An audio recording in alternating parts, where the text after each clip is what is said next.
घमासान है उसमें मनीष सिसोदिया ने अब दावा कर दिया है कि उनके पार्षदों को फोन आना शुरू हो गया है। बीजेपी पर बड़ा आरोप। आप पार्षदों के पास बीजेपी के फोन आने शुरू हो गए हैं, ये मनीष सिसोदिया का दावा है।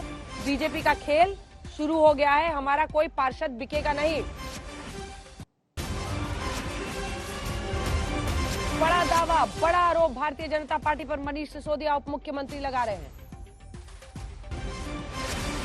अब आइए आपको दिखाते हैं मनीष सिसोदिया का रिपोर्ट कार्ड और इसी के साथ तमाम उन आम आदमी पार्टी के नेताओं का रिकॉर्ड जो कि बड़े बड़े चेहरे हैं लेकिन जिन पर गंभीर आरोप भी लगे हुए हैं। शुरुआत हम करें मनीष सिसोदिया से। कुल 4 वार्ड इनके इलाके में आते हैं, बीजेपी 3 ले गई। ये देखिए मनीष सिसोदिया का रिकॉर्ड है। ये 4 कुल वार्ड है इनके इलाके में, 3 बीजेपी ले गई, 1 आम आदमी पार्टी के हाथ लगा। अगला दिखाइए। इन पर शराब घोटाले का आरोप है। इधर सत्येंद्र जैन पर जो हवाला में पैसे इधर से उधर करने का आरोप है शेल कंपनीज के जरिए, वो देखिए। 3 वार्ड है इनके क्षेत्र में, तीनों बीजेपी ले गई। लेकिन हवाला का मामला तो अलग, एक के बाद एक जो तिहाड़ जेल से वीडियो आने लगे, कभी मसाज के, कभी दरबारे तिहाड़ लगाने के, उन सब का कहीं खामियाजा तो नहीं। शकूर बस्ती का ये पूरा इलाका उनका, जहां पर तीनों वार्ड बीजेपी ले गई। अब आपको कैलाश गहलोत पर दिखाते हैं क्योंकि यहां पर बस घोटाले में इनका नाम है। 3 वार्ड, तीनों के तीनों बीजेपी ले गई। नजफगढ़। अगला गोपाल राय, पावरपुर इलाका है, कुल 4 वार्ड यहां पर है, 2 बीजेपी ले गई। ये देखिए गोपाल राय अब आएंगे।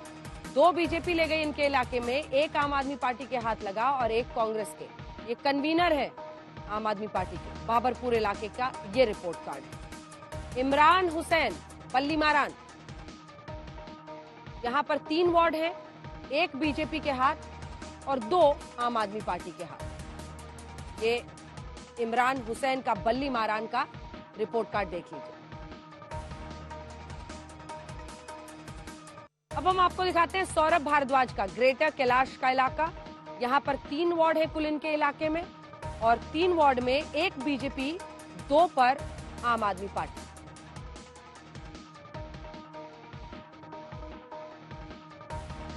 सौरभ भारद्वाज का ग्रेटर कैलाश इलाका जहां पर वो विधायक हैं, वहां पर 3 वार्ड है, 1 बीजेपी ले गई है, 2 आम आदमी पार्टी के हाथ लगा है। अब अमानतुल्लाह खान का दिखाते हैं आपको ओखला इलाका। अमानतुल्लाह पर वक्फ बोर्ड घोटाले का आरोप है। कुल वार्ड 5, बीजेपी 2, आम आदमी पार्टी 1 और कांग्रेस के हाथ 2। तो बीजेपी और कांग्रेस ने तो 2-2 निकाल लिया, लेकिन इस ओखला इलाके में 1 ही हाथ लगा है आम आदमी पार्टी का। तो ये हमने आपको आम आदमी पार्टी के विधायकों का, मंत्रियों का, जिन पर गंभीर आरोप लगे हैं, उनका भी रिपोर्ट कार्ड दिखा दिया है।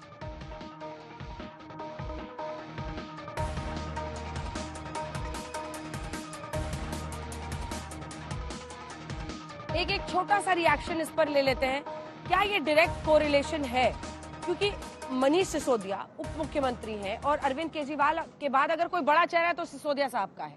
शराब घोटाले के आरोप क्या चिपक गए उन पर, जिसकी वजह से उनके तमाम वार्ड्स में, उनके इलाके में, पटपरगंज में हाथ धोना पड़ा? अंजना जी, परसेप्शन तो बनता है, मैं ऐसा नहीं कहता हूँ परसेप्शन नहीं बनता, लेकिन मेरा आर्ग्यूमेंट वही है, हमें देखना पड़ेगा इन कंस्टिट्यूंसी में पहले तो कि जीत हार का मार्जिन क्या था। याद कीजिए अंजना जी, जब मनीष सिसोदिया, जिस समय उन पर कोई आरोप नहीं थे, 2020 का विधानसभा का चुनाव, और कितनी मुश्किल से वो जीत पाए थे, उस वक्त तो इस तरह के कोई घोटाले नहीं थे, तो सीधा सीधा कोरिलेशंस मैं नहीं देखता। आप प्रदीप जी? नहीं, मैं संजय जी की बात से सहमत हूँ। सीधा कोरिलेशन नहीं है, सामाजिक समीकरण एक सबसे बड़ी चीज है। और जो एक पोजीशनिंग है, आम आदमी पार्टी की पोजीशनिंग ये रही है कि हम विकास की राजनीति करते हैं, लेकिन उन्होंने राष्ट्रीय परिप्रेक्ष्य में और बीजेपी को चैलेंज करने के चलते जो अपनी एक पोजीशनिंग कोशिश की चेंज करने, और खासकर गुजरात इलेक्शन के चलते, जिसको हिंदुत्व की प्रयोगशाला कहा जाता है, कि उन्होंने कहा कि लक्ष्मी और गणपति जी को नोट के ऊपर फोटो आनी चाहिए। फिर उन्होंने कहा सपोर्ट किया यूनिफॉर्म सिविल कोड का। फिर उन्होंने कोई पोजीशन नहीं ली बिल्किस बानो के कन्विक्स के ऊपर। तो उससे जो उनका बड़ा बेस था, जो माइनॉरिटी, दलित और लोअर सेक्शन ऑफ सोसाइटी, उनको इन सब चीजों से कुछ लेना देना नहीं है। तो जो मेरी राय में है, वो बड़ी संख्या में इस चुनाव में शिफ्ट होता हुआ नजर आ रहा है आम आदमी पार्टी से दूर ठीक है। कांग्रेस की तरफ।